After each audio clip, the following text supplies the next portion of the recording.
Hi everyone, welcome back to Chinnus Taste Buds. ഇന്ന് ഞാനൊരു ബിരിയാണിയുടെ റെസിപ്പി ആയിട്ടാണ് വന്നത്. അപ്പോൾ വരികയല്ലേ ഈ പെരുന്നാളിന് എപ്പോഴും ഉണ്ടാക്കുന്ന ബിരിയാണിയേക്കാളും വ്യത്യസ്തമായതും നല്ല ടേസ്റ്റി ആയിട്ടുള്ള സൂഫിയാനി ബിരിയാണിയുടെ റെസിപ്പിയാണ് ഞാനിന്നിവിടെ കാണിക്കുന്നത്. അപ്പോൾ എങ്ങനെയാണ് സൂഫിയാനി ബിരിയാണി തയ്യാറാക്കുന്നത് നോക്കാം. അപ്പോൾ ഈ ബിരിയാണിയുടെ പ്രത്യേകത എന്ന് വെച്ചാൽ ഇതിൽ നമ്മൾ വേറെ മസാലപ്പൊടികളൊന്നും ചേർക്കുന്നില്ല. അതേപോലെ തന്നെ സവാളയൊന്നും വഴറ്റാതെയാണ് നമ്മൾ ഈ ബിരിയാണി തയ്യാറാക്കുന്നത്.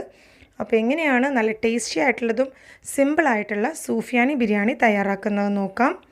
അപ്പോൾ അതിനുവേണ്ടി ബിരിയാണി ഉണ്ടാക്കുന്നതിന് മുമ്പേ തന്നെ ഞാനിവിടെ കുറച്ച് കാഷ്യൂ നട്ട്സ് ഒരു 100 ഗ്രാം കാഷ്യൂ നട്ട്സ് സോക്ക് ചെയ്ത് വെച്ചിട്ടുണ്ടായിരുന്നു.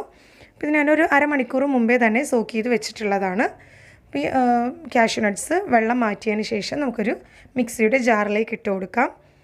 അപ്പോൾ ഈ കാഷ്യൂ നട്ട്സ് നമുക്ക് നല്ലൊരു തിക്ക് പേസ്റ്റായിട്ട് ഒന്ന് അരച്ചെടുക്കണം.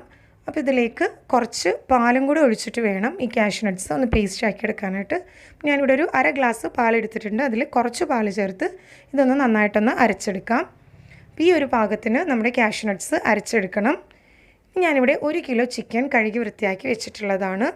അപ്പോൾ ഇതിലേക്ക് ഇത് നമുക്ക് ആദ്യമേ ഒന്ന് മാരിനേറ്റ് ചെയ്തെടുക്കണം. അപ്പോൾ അതിനുവേണ്ടി ഇതിലേക്ക് ആദ്യമേ കുറച്ച് ഉപ്പ് ചേർത്ത് കൊടുക്കാം. ഞാനിവിടെ 1 ടേബിൾ സ്പൂൺ ഉപ്പാണ് ചേർത്തിട്ടുള്ളത്.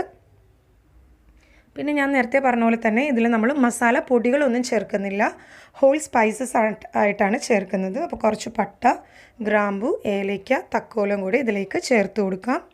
പിന്നെ 1 ടേബിൾ സ്പൂൺ നാരങ്ങയുടെ നീരും കൂടെ ചേർത്ത് കൊടുക്കാം. നാരങ്ങയുടെ കുരു കളഞ്ഞതിന് ശേഷം വേണം നീരെടുത്ത് ഒഴിക്കാനായിട്ട്. പിന്നെ എരിവിന് വേണ്ടി ഒരു 12 പച്ചമുളക് ചതച്ചതിട്ട് കൊടുക്കാം. അതേപോലെ ഒരു പൊടി കുരുമുളക് പൊടി, വൈറ്റ് പെപ്പർ പൗഡർ കിട്ടുകയാണെങ്കിൽ അതായിരിക്കുള്ളൂ കൂടുതൽ നല്ലത്. അപ്പോൾ ഞാനിവിടെ സാധാരണ കുരുമുളക് പൊടി തന്നെയാണ് ചേർത്തിട്ടുള്ളത്. അപ്പോൾ ഏകദേശം 1 ടേബിൾ സ്പൂണോളം ഇതിലേക്ക് ചേർത്ത് കൊടുക്കാം. പിന്നെ ഒരു 4 സവാള നീളത്തിലരിഞ്ഞതും കൂടെ ചേർത്ത് കൊടുക്കാം. അപ്പോൾ സവാള നമ്മൾ വഴറ്റേണ്ട ആവശ്യമൊന്നുമില്ല, അതുകൊണ്ട് തന്നെ നമുക്ക് പെട്ടെന്ന് തന്നെ തയ്യാറാക്കി എടുക്കാവുന്നതാണിത്. പിന്നെ ഇതിലേക്ക് അധികം പുളിയില്ലാത്ത തൈര്, ഒരു 200 ഗ്രാം പുളിയില്ലാത്ത നല്ല കട്ട തൈരും കൂടെ ഇതിലേക്ക് ചേർത്ത് കൊടുക്കാം. പിന്നെ നമ്മൾ നേരത്തെ അരച്ച് വെച്ചിട്ടുള്ള കാഷ്യൂ നട്ട് പേസ്റ്റും കൂടെ ചേർത്ത് കൊടുക്കാം. അപ്പോൾ കാഷ്യൂ നട്ട് പേസ്റ്റ് ചേർത്തതിന് ശേഷം നമ്മൾ ആദ്യമേ എടുത്തു വെച്ചിട്ടുള്ള പാലിൽ ബാക്കിയുള്ള പാലും കൂടെ അതിലേക്ക് ഒഴിച്ചു കൊടുക്കാം. പിന്നെ കുറച്ച് മല്ലിയിലയും പുതിനയും കൂടെ ചെറുതായി അരിഞ്ഞതും കൂടെ ഇതിലേക്ക് ചേർത്ത് കൊടുക്കുക. ഇതിൽ നമ്മൾ പിന്നെ തക്കാളി ഒന്നും ചേർക്കുന്നില്ല. അപ്പോൾ അതിന് പകരമായിട്ടാണ് തൈര് ചേർക്കുന്നത്. പക്ഷേ തൈര് അധികം പുളിയില്ലാത്ത തൈര് വേണം എടുക്കാനായിട്ട്. പിന്നെ ഇതിലേക്ക് വേണ്ടത് സാജീരകമാണ്.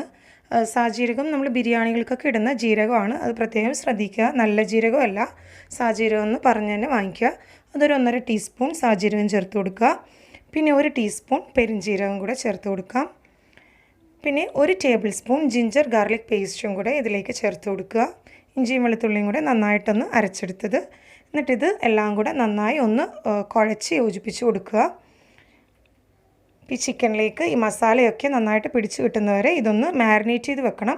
അപ്പോൾ ഏകദേശം ഒരു 2 മണിക്കൂറെങ്കിലും, കുറഞ്ഞത് 1 മണിക്കൂറെങ്കിലും ഇത് മാരിനേറ്റ് ചെയ്യാൻ വേണ്ടി മാറ്റി വെക്കണം. ഇതിപ്പോൾ ഞാൻ നന്നായിട്ട് കുഴച്ച് വെച്ചിട്ടുണ്ട്.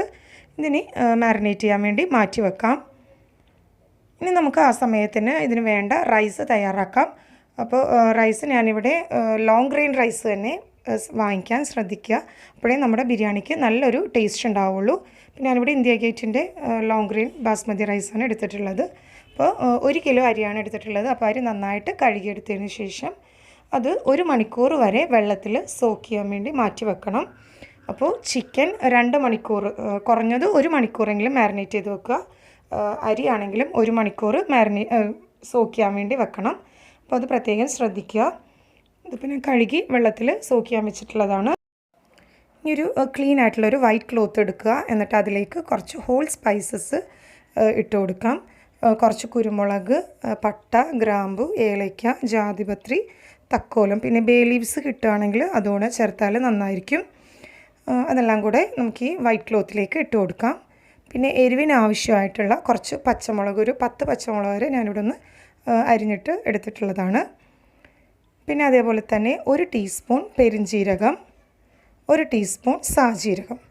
ഇനി ഇതെല്ലാം കൂടെ നമുക്ക് ഈ ക്ലോത്തിൽ വെച്ചൊന്ന് ഒരു കിഴി പോലെ ഒന്ന് കെട്ടിയെടുക്കണം. അപ്പോൾ നമ്മളിങ്ങനെ ചെയ്യാമെന്ന് വെച്ചാൽ നമ്മുടെ ബിരിയാണിയിൽ ഒരുപാട് ഈ ഹോൾ സ്പൈസസ് ഒക്കെ കിടന്ന് ഇങ്ങനെ ഒരുപാട് വേസ്റ്റ് പോലെ കിടക്കും. ഞാൻ നേരത്തെ പറഞ്ഞ പോലെ വൈറ്റ് ബിരിയാണിയാണ്. അപ്പോൾ ഒരുപാട് ഇങ്ങനെ സ്പൈസസ് ഒക്കെ മുകളിൽ കിടക്കുന്നതിനേക്കാളും ഇങ്ങനെ ചെയ്യുമ്പോൾ നമ്മുടെ റൈസ് നല്ല വൈറ്റ് റൈസായിട്ട് തന്നെ കിട്ടുകയും ചെയ്യും. അതേപോലെ തന്നെ ഈ സ്പൈസസിൻ്റെ എല്ലാം ഗുണങ്ങളും ആ വെള്ളത്തിൽ വന്നു ചേരും. പിന്നെ നമുക്ക് റൈസ് വേവിക്കാൻ ആവശ്യത്തിനുള്ള വെള്ളം എടുക്കാം. അപ്പോൾ 1 കപ്പ് അരിക്ക് 4 കപ്പ് വെള്ളം എന്ന അളവിൽ വേണം വെള്ളം എടുക്കാനായിട്ട്. ഞാനിവിടെ 1 ബൗള് അരി എടുത്തതിൽ 4 ബൗള് വെള്ളമാണ് എടുത്തിട്ടുള്ളത്. അപ്പോൾ അതിലേക്ക് ആവശ്യത്തിനുള്ള ഉപ്പ് ചേർത്ത് കൊടുക്കാം. ഞാനിവിടെ ഒരു 3 ടേബിൾ സ്പൂണോളം ഉപ്പ് ചേർക്കുന്നുണ്ട്. അപ്പോൾ ഉപ്പ് നമ്മളെപ്പോഴും കുറച്ചധികം ചേർക്കാം, കാര്യം ഇത് നമ്മൾ അരി പുഴുങ്ങി ഊറ്റിയെടുക്കുകയാണ് ചെയ്യുന്നത്. അപ്പോൾ അതിലേക്ക് ഈ കിഴി കൂടെ ഇട്ട് കൊടുക്കുക.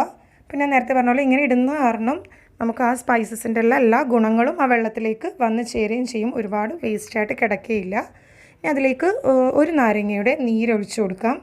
നാരങ്ങയുടെ കുരു കളഞ്ഞതിന് ശേഷം നീരെടുത്ത് ഇതിലേക്ക് ഒഴിക്കുക. പിന്നെ ഒരു 2 ടേബിൾ സ്പൂൺ സൺഫ്ലവർ ഓയിലും കൂടെ ചേർത്ത് കൊടുക്കാം. എന്നിട്ടിത് നന്നായിട്ടൊന്ന് തിളക്കുന്നത് വരെ വെയിറ്റ് ചെയ്യണം. അപ്പോൾ ഈ വെള്ളമൊക്കെ തിളച്ച് സ്പൈസസിൻ്റെ മണമൊക്കെ ഇതിലേക്ക് ശരിക്കും ഇറങ്ങിച്ചെല്ലണം. ഇപ്പോൾ നല്ല സ്പൈസസിൻ്റെയൊക്കെ നല്ലൊരു സ്മെല്ല് തന്നെ വരുന്നുണ്ട്. പച്ചമുളകിൻ്റെയൊക്കെ നല്ലൊരു മണം വരുന്നുണ്ട്. ഈ ഒരു പാകത്തിന് നമുക്കിതിലേക്ക് കഴുകി സോക്ക് ചെയ്ത് വെച്ചിട്ടുള്ള റൈസ് ചേർത്ത് കൊടുക്കാം. അപ്പോൾ റൈസ് ഞാൻ നേരത്തെ പറഞ്ഞ പോലെ 1 മണിക്കൂറെങ്കിലും സോക്ക് ചെയ്ത് വെക്കുക. ഇതൊന്ന് ചെറുതായിട്ടൊന്ന് മിക്സ് ചെയ്ത് കൊടുത്തതിന് ശേഷം ഉപ്പ് ആവശ്യമെങ്കിൽ കുറച്ചുകൂടെ ഉപ്പ് ചേർത്ത് കൊടുക്കാം. ഉപ്പൊന്ന് നോക്കിയിട്ട് ആവശ്യമെങ്കിൽ കുറച്ചുകൂടെ ഉപ്പ് ചേർക്കാം. ഞാനിവിടെ ഒരു 1/2 ടീസ്പൂൺ ഉപ്പും കൂടെ ചേർക്കുന്നുണ്ട്. അപ്പോൾ ടോട്ടൽ 3 ടേബിൾ സ്പൂൺ ഉപ്പാണ് ഞാൻ ചേർത്തിട്ടുള്ളത്. അപ്പോൾ ഇനി ആവശ്യത്തിനുള്ള ഉപ്പും കൂടെ ചേർത്ത് ഇതൊന്ന് മൂടി വെച്ച് വേവിച്ചെടുക്കാം. അപ്പോൾ ഇത് വേവിക്കുമ്പോഴും ശ്രദ്ധിക്കേണ്ട കാര്യം എന്ന് വെച്ചാൽ ഈ വെള്ളം ഒന്ന് തിളച്ചതിന് ശേഷം പിന്നെ ഒന്ന് ലോ ഫ്ലെയിമിൽ വെച്ചിട്ട് വേണം കുക്ക് ചെയ്യാനായിട്ട്. അതുപോലെ തന്നെ ഇതിന് മുകളിൽ എന്തെങ്കിലും വെയിറ്റ് ഉള്ളത് കയറ്റി വെക്കുന്നത് നല്ലതായിരിക്കും. അപ്പോൾ ഇങ്ങനെ വെച്ചതിന് ശേഷം ആദ്യമേ 5 മിനിറ്റിൽ നന്നായിട്ടൊന്ന് തിളച്ചതിന് ശേഷം ഇതൊന്ന് ലോ ഫ്ലെയിമിൽ വെക്കുക. എന്നിട്ട് ഈ റൈസ് ഹാഫ് ബോയിൽഡ് ആയ പാകത്തിന് വേണം നമ്മൾ കുക്ക് ചെയ്യാനായിട്ട്. അപ്പോൾ ഒരുപാട് വെന്ത് പോകരുത്. ഇതിപ്പോൾ ഞാൻ കറക്റ്റ് പാകത്തിന് വെന്ത് കിട്ടിയിട്ടുണ്ട്. ഇതിപ്പോൾ നമ്മൾ ഹാഫ് ബോയിൽഡേ ആയിട്ടുള്ളൂ. അപ്പോൾ ഒരുപാട് വെന്ത് പോകാതെ ശ്രദ്ധിക്കുക, അപ്പോൾ നമ്മുടെ ബിരിയാണി കുഴഞ്ഞു പോവും. അപ്പോൾ ഈ ഒരു പാകത്തിന് അരി വേവിച്ചെടുക്കുക. ഇനി നമുക്കിത് വെള്ളത്തിൽ നിന്ന് അരിച്ച് മാറ്റിയെടുക്കാം. അപ്പോൾ ഈ കിഴിയും എടുത്ത് മാറ്റുക. അതേപോലെ തന്നെ റൈസും വേറൊരു പാത്രത്തിലേക്ക് അരിച്ച് മാറ്റി വെക്കാം. അപ്പോൾ ഇങ്ങനെ ചെയ്യുമ്പോൾ നമ്മുടെ ബിരിയാണി എപ്പോഴും നല്ല പെർഫെക്റ്റ് ആയിട്ട് തന്നെ കിട്ടുകയും ചെയ്യും. കറക്റ്റ് പാകത്തിന് തന്നെ നമ്മുടെ റൈസും വേവിച്ചെടുക്കാൻ കഴിയും. ഇതിന് വേറൊരു പാത്രത്തിലേക്ക് റൈസെല്ലാം കോരി മാറ്റാം. അപ്പോൾ അതേപോലെ തന്നെ ഇങ്ങനെ ആയതുകൊണ്ട് നമുക്ക് റൈസ് നല്ല വൈറ്റ് കളറിൽ തന്നെ കിട്ടിയിട്ടുണ്ട്. കാര്യം ഈ പട്ടയും ഗ്രാമ്പും സ്പൈസസൊക്കെ ഇങ്ങനെ കിടക്കുമ്പോൾ ഒരുപാട് വേസ്റ്റായിട്ട് കിടക്കും. ഇനി നമ്മൾ അതേ പാനിലേക്ക് തന്നെ 1/2 കപ്പ് ഓയിൽ ഒഴിച്ചു കൊടുക്കുക. ഓയിലൊന്ന് നന്നായിട്ട് ചൂടായതിന് ശേഷം നമ്മൾ നേരത്തെ മാരിനേറ്റ് ചെയ്ത് വെച്ചിട്ടുള്ള ചിക്കൻ ഇതിലേക്ക് ചേർത്ത് കൊടുക്കാം. ചിക്കനിൽ നമ്മൾ വേറെ വെള്ളമൊന്നും ചേർത്തിട്ടില്ല, തൈരും കുറച്ച് പാലുമാണ് ചേർത്തിട്ടുള്ളത്. അപ്പോൾ ഇത് ഇനി ഈ മസാല ഇതിൽ കിടന്ന് നന്നായിട്ടൊന്ന് വെന്ത് കിട്ടണം. അപ്പോൾ ഈ ചിക്കനും എണ്ണയും കൂടെ ഒന്ന് ഇളക്കി യോജിപ്പിച്ച് കൊടുക്കുക. എന്നിട്ട് ഈ ചിക്കൻ ഒരു ഹാഫ് ബോയിൽഡ് വരെ ചിക്കനും ഒന്ന് വേവിച്ചെടുക്കണം. അപ്പോൾ ഇങ്ങനെ നമ്മൾ മാരിനേറ്റ് ചെയ്ത് വെച്ചുകൊണ്ട് തന്നെ ചിക്കനിലേക്കൊക്കെ നന്നായിട്ട് മസാല പിടിച്ച് കിട്ടുകയും ചെയ്യും. ഇനി ഇതൊന്ന് മൂടി വെച്ച് വേവിച്ചെടുക്കാം. അപ്പോൾ ആദ്യമേ ഒരു 5 മിനിറ്റ് ഹൈ ഫ്ലെയിമിൽ വെക്കുക. ഹൈ ഫ്ലെയിമിൽ വെച്ച് ഈ ചിക്കൻ ഒന്ന് തിളച്ച് വരുമ്പോഴേക്കും നമുക്ക് പിന്നെ ഒരു മീഡിയം ഫ്ലെയിമിൽ 15 മിനിറ്റ് വെച്ച് കുക്ക് ചെയ്തെടുക്കാം. അപ്പോൾ അത് പ്രത്യേകം ശ്രദ്ധിക്കുക. പിന്നെ നമ്മളിതിൽ കാഷ്യൂനട്ട് പേസ്റ്റൊക്കെ ചേർത്തുകൊണ്ട് തന്നെ ഒരുപാട് നേരം ഹൈ ഫ്ലെയിമിൽ വെച്ചാൽ പെട്ടെന്ന് തന്നെ അടി പിടിക്കും. അപ്പോൾ 5 മിനിറ്റ് ഹൈ ഫ്ലെയിമിൽ വെച്ചിട്ട് പിന്നെ മീഡിയം ഫ്ലെയിമിൽ വെക്കുക.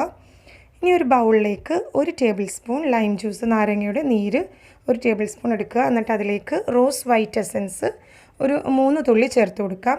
ഇനി റോസ് വൈറ്റ് എസൻസ് ഇല്ലെങ്കിൽ 1 ടീസ്പൂൺ റോസ് വാട്ടർ ചേർത്താലും മതി. ഞാനിപ്പോൾ ഇവിടെ റോസ് വൈറ്റ് എസൻസാണ് ചേർക്കുന്നത്. ഇപ്പോൾ നമ്മുടെ ചിക്കൻ ഒരു 20 മിനിറ്റോളം ഇരുന്ന് നന്നായിട്ടല്ല ഒരു ഹാഫ് ബോയിൽഡ് ആയിട്ട് വെന്ത് കിട്ടിയിട്ടുണ്ട്. അപ്പോൾ ഇതിലിപ്പോഴും കുറച്ച് വെള്ളമുണ്ട്. അപ്പോൾ അതെന്നാലും സാരമില്ല, ഈ ഒരു പാകത്തിന് നമുക്കിത് കുക്ക് ചെയ്തെടുക്കണം. ഇതൊന്ന് ഇളക്കി യോജിപ്പിച്ച് കൊടുക്കുക. അപ്പോൾ റൈസും ചിക്കനും ഹാഫ് ബോയിൽഡ് ആയ പാകത്തിന് വേണം എടുക്കാനായിട്ട്, അത് പ്രത്യേകം ശ്രദ്ധിക്കുക. അപ്പോൾ ഇതിൽ വെള്ളം ഉള്ളത് കണ്ട് ടെൻഷൻ അടിക്കേണ്ട കാര്യം, നമ്മൾ ബിരിയാണി ദമ്മിൽ ഇടുമ്പോഴേക്കും ആ വെള്ളമെല്ലാം വറ്റി കിട്ടും. പിന്നെ ഒരു പഴയ നോൺ സ്റ്റിക്ക് പാൻ ഒന്ന് അടുപ്പിൽ വെച്ച് ഒന്ന് നന്നായിട്ട് ചൂടായതിന് ശേഷം അതിന് മുകളിൽ വെച്ചിട്ട് വേണം ഇനി നമ്മൾ ബിരിയാണി കുക്ക് ചെയ്യാനായിട്ട്. അപ്പോൾ ബിരിയാണി ദമ്മിലിടുന്നതിന് മുമ്പ് തന്നെ ഈ ഒരു സ്റ്റെപ്പ് ചെയ്യുക. എന്നിട്ടിനി ഇതിന് മുകളിലേക്ക് നമ്മൾ ഹാഫ് ബോയിൽഡായിട്ട് വേവിച്ച് വെച്ചിരിക്കുന്ന റൈസ് ഇതിന് മുകളിലേക്ക് ഇട്ട് കൊടുക്കുക. അപ്പോൾ റൈസ് ഇടുമ്പോഴും ഫുള്ളായിട്ട് ഇടരുത്. ആദ്യം നമ്മൾ വേവിച്ച് വെച്ചിരിക്കുന്നതിൽ പകുതി ബിരിയാണി ചോറ് വേണം ഇതിലേക്ക് ഇടാനായിട്ട്. അപ്പോൾ എല്ലാ ഭാഗത്തേക്കും ഒന്ന് കവറാവുന്ന വിധത്തിൽ ഈ റൈസ് ഈ മസാലയുടെ മുകളിലേക്ക് ഇട്ട് കൊടുക്കുക. നമ്മൾ ഹൈദരാബാദി ബിരിയാണി ചെയ്യുമ്പോഴും ഇങ്ങനെ ഒരു സ്റ്റെപ്പിൽ തന്നെയാണ് ചെയ്യാറുള്ളത്. അപ്പോൾ ഇതൊന്ന് എല്ലാ ഭാഗത്തേക്കും റൈസ് സ്പ്രെഡ് ചെയ്ത് കൊടുക്കുക. ഇനി ഇതിന് മുകളിലേക്ക് നമ്മൾ വേറെ സവാളയൊന്നും വഴറ്റിയിടേണ്ട ആവശ്യമൊന്നുമില്ല. കുറച്ച് നമ്മൾ നേരത്തെ എടുത്ത് വെച്ചിട്ടുള്ള ലൈം ജ്യൂസും റോസ് വൈറ്റ് എസൻസും കൂടിയുള്ള മിക്സ്ചർ ഇതിലേക്ക് കുറേശ്ശെ എല്ലാ ഭാഗത്തേക്കും സ്പ്രെഡ് ചെയ്ത് കൊടുക്കുക. പിന്നെ അതിന് മുകളിലേക്ക് 2 ടേബിൾ സ്പൂൺ നെയ്യ്, നല്ല മിൽമ നെയ്യാണ് ഞാനിവിടെ എടുത്തിട്ടുള്ളത്. അപ്പോൾ നെയ്യും കൂടി ഇതിന് മുകളിലേക്ക് സ്പ്രെഡ് ചെയ്ത് കൊടുക്കുക. നിങ്ങൾക്ക് വേണമെങ്കിൽ കുറച്ച് കാഷ്നട്ടും റൈസിൻസും കൂടെ വറുത്തുകോരി ഇടാവുന്നതാണ്. അപ്പോൾ ഞാൻ നല്ല ഒരു വൈറ്റ് ബിരിയാണി കിട്ടാൻ വേണ്ടി ഇതിന് മുകളിലേക്ക് വേറെ മല്ലിയിലയും പുതിനയും സവാളയും ഒന്നും ചേർക്കുന്നില്ല. അപ്പോഴേ നല്ല പെർഫെക്റ്റ് ആയിട്ടുള്ള വൈറ്റ് ബിരിയാണി നമുക്ക് കിട്ടുകയുള്ളൂ. അപ്പോൾ ഈ സവാളയൊക്കെ ചേർക്കുമ്പോൾ വീണ്ടും ആ ബിരിയാണിയുടെ കളറൊന്നും മാറിപ്പോവും. പിന്നെ ഇതിന് മുകളിലേക്ക് ബാക്കിയുള്ള റൈസും കൂടെ ഇതിന് മുകളിലേക്ക് ഇട്ട് കൊടുക്കാം.